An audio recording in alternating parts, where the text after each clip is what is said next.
أهلا بكم متابعي قناة الملوك.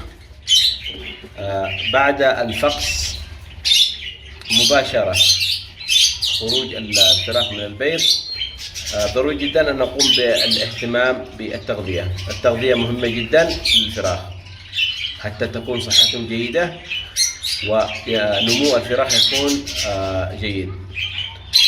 طبعا بعد خروج الفراخ أنصح دائما بوضع البيض المسلوق.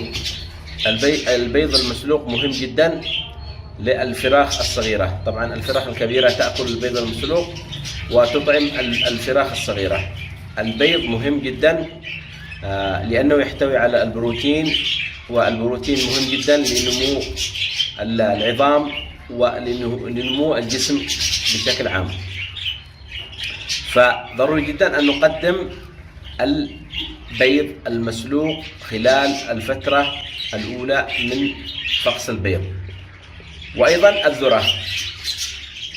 الذرة الرطبة تعتبر مفيدة جدا عند تقديمها للطيور الباجي بعد الفقس مباشرة، البيض المسلوق وأيضا الذرة. وأيضا يوجد الكثير من الوجبات، ويجب التركيز على الوجبات الرطبة خلال الفترة الأولى من فقس البيض. الوجبات الرطبة مهمة جدا حتى تستطيع الأم ويستطيع الأب إطعام الفراخ بسهولة، وأيضا تستطيع الفراخ أن تهضم الأكل الرطب بسرعة.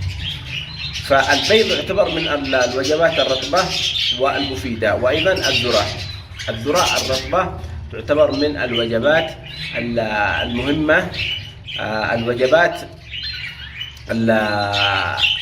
الرطبة التي تعتبر مفيدة لطيور الباجي. فيجب التركيز على هذه الوجبات.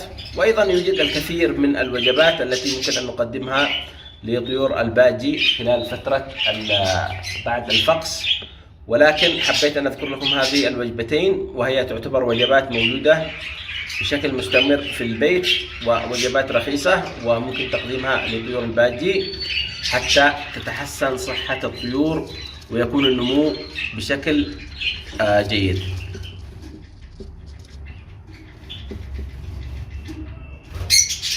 هذا، ونتمنى لكم الفائدة، وإلى اللقاء في مقطع قادم إن شاء الله.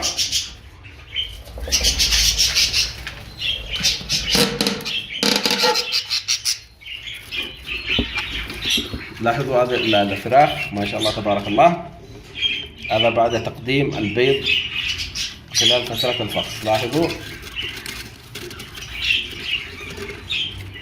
كيف تكون صحة الفراخ.